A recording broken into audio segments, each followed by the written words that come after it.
خواتین حضرات السلام علیکم، میرا نام ناظم الدین ناظم اور آپ دیکھ رہے ہیں میرا چینل۔ اس چینل پر آپ پاکستان ٹیلی ویژن کے لیے پروڈیوس کی ہوئی میری بہت ساری ڈاکومنٹریز دیکھتے رہے ہیں اور دیکھ بھی رہے ہیں۔ مجھے معلوم ہے کہ ہمارے بہت سے طلباء اور اساتذہ اس سے مستفید ہوئے ہیں۔ آج جو میں پروگرام آپ کے لیے لے کر آیا ہوں وہ اردو سے متعلق ہے اور میں نے اس کا نام رکھا ہے اردو وردو، بالکل ایسے ہی جیسے پانی وانی چائے وائے۔ اردو کے ساتھ ہمارے اینکرز اور ٹیلی ویژن والے خاص طور پہ جو سلوک کر رہے ہیں، مجھے یہی نام اچھا لگا، اردو وردو۔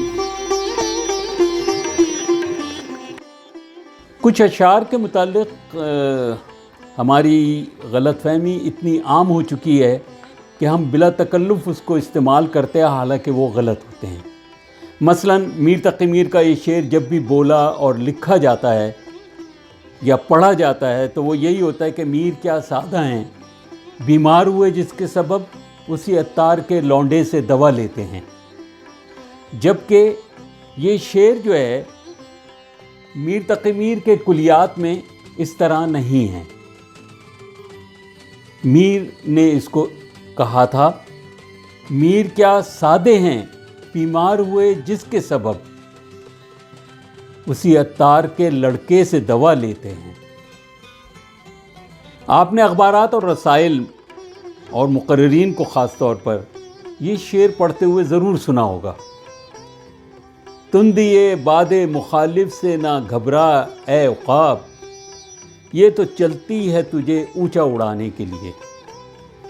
یہ شعر جب پڑھا جاتا ہے تو ساتھ میں کہا جاتا ہے کہ علامہ اقبال نے ایسا کہا۔ ایسا نہیں ہے کہ یہ علامہ اقبال نے کہا ہے یہ شعر دراصل ضلع سیالکوٹ کی تحصیل شکرگڑھ کے ایک ایڈوکیٹ سید صادق حسین کا ہے، اور ان کا یہ شعر 1976 میں ان کی ایک مختصر کتاب میں چھپا ہوا ہے، برگ سبز اس کا نام ہے۔ شاید یہ شعر اس لیے مشہور ہو گیا کہ اس میں عقاب کا ذکر ہے، اور عقاب منسوب ہے، شاہین منسوب ہے علامہ اقبال سے، تو لوگوں نے اس کو علامہ اقبال سے منسوب کر دیا۔ بیچارے اس شاعر کو، ہمارے صادق حسین صاحب کو، ان کے ایک اکلوتے مشہور شعر سے بھی لوگوں نے محروم کر دیا۔ بیچارہ گمنام شاعر۔ ہم کے ٹھہرے اجنبی اتنی ملاقاتوں کے بعد۔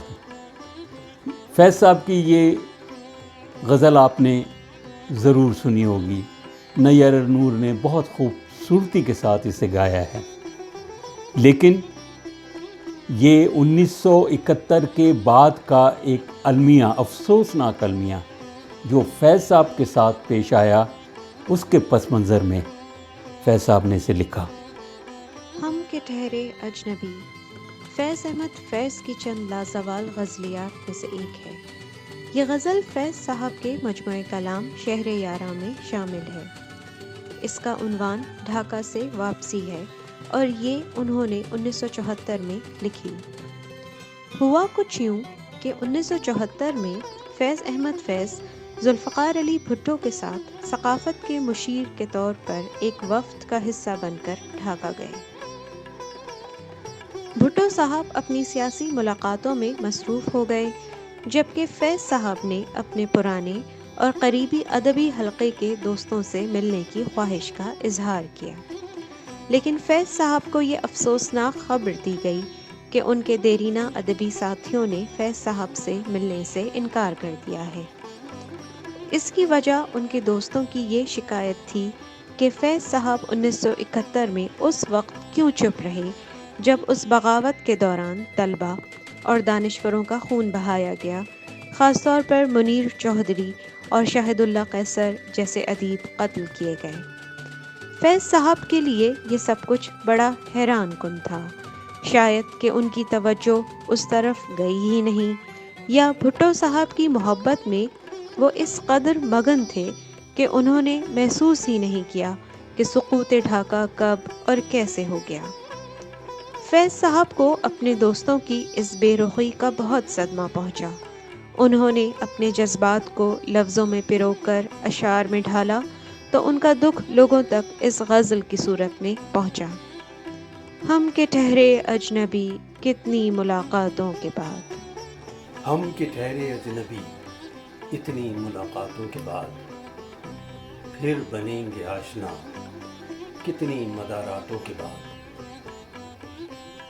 کب نظر میں آئے گی بے داغ سبزے کی بہار، خون کے دھبے دھلیں گے کتنی برساتوں کے بعد، تھے بہت بے درد لمحے، تھے بہت بے درد لمحے ختم درد عشق کے، تھیں بہت بے مہر صبحیں مہربان راتوں کے بعد،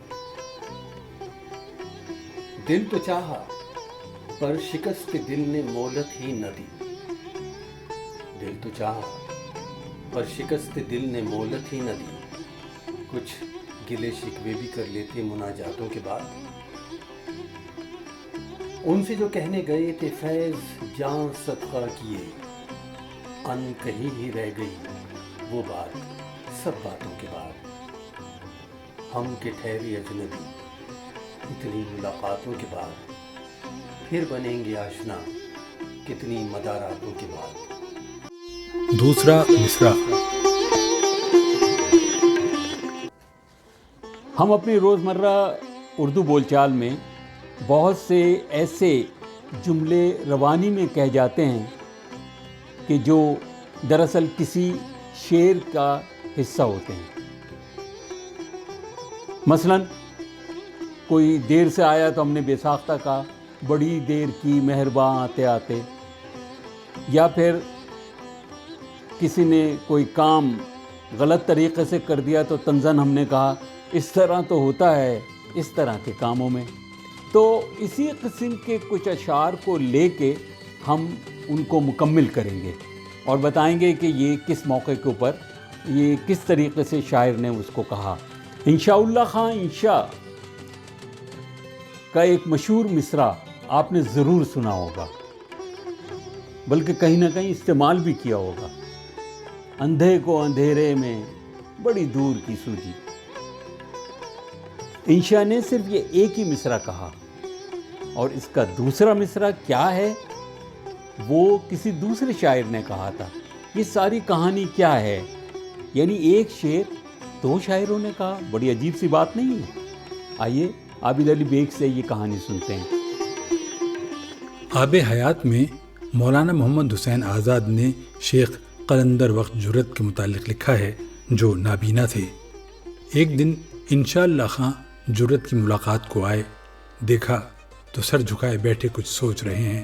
انہوں نے پوچھا کس فکر میں بیٹھے ہو؟ جرت نے کہا ایک مصرع خیال میں آیا ہے، چاہتا ہوں کہ مطلع ہو جائے۔ انہوں نے پوچھا کہ کیا ہے؟ جرت نے کہا کہ خوب مصرع ہے، مگر جب تک دوسرا مصرع نہ ہوگا تب تک نہ سناؤں گا، نہیں تو تم مصرع لگا کر اسے بھی چھین لو گے۔ سید انشاء نے بہت اصرار کیا، آخر جرت نے پڑھ دیا: اس زلف پہ پھپتی شب دیجور کی سوجھی۔ سید انشاء نے فوراً کہا: اندھے کو اندھیرے میں بہت دور کی سوجھی۔ جرت ہنس پڑے اور اپنی لکڑی اٹھا کر مارنے کو دوڑے۔ دیر تک سید انشاء آگے آگے بھاگتے پھرے اور یہ پیچھے پیچھے ٹٹولتے پھرے۔ اللہ اکبر، کیا شگفتہ مزاج لوگ تھے، کیا خوش دلی اور فارغ البالی کے زمانے تھے۔ اردو بڑا عجیب سا آپ کو لگ رہا ہوگا یہ نام۔ عوامی بولی۔ سینکڑوں اور بھی دنیا میں زبانیں ہیں، مگر جس پہ مرتی ہے فصاحت وہ زبان ہے اردو۔ اس میں تو کوئی شک نہیں ہے، لیکن آج ہماری اردو بول چال میں جو نئے نئے الفاظ داخل ہو رہے ہیں وہ شاید آپ کو کسی اردو لغت میں بھی نہ ملیں۔ مثلاً کھڑاک، پنگا، پھڈا، کٹ لگا دی، لفڑا، چران، رٹافیکیشن، سڑک چھاپ۔ آج ہر ٹی وی اینکر اور یوٹیوبر بلا تکلف ان جیسے الفاظ کو استعمال کر رہا ہے۔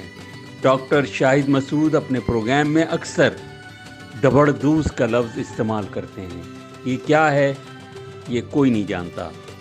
ARY کے اینکر صابر شاکر ایک پروگرام میں کہتے ہیں اپوزیشن کے ساتھ ہینڈ ہو گیا۔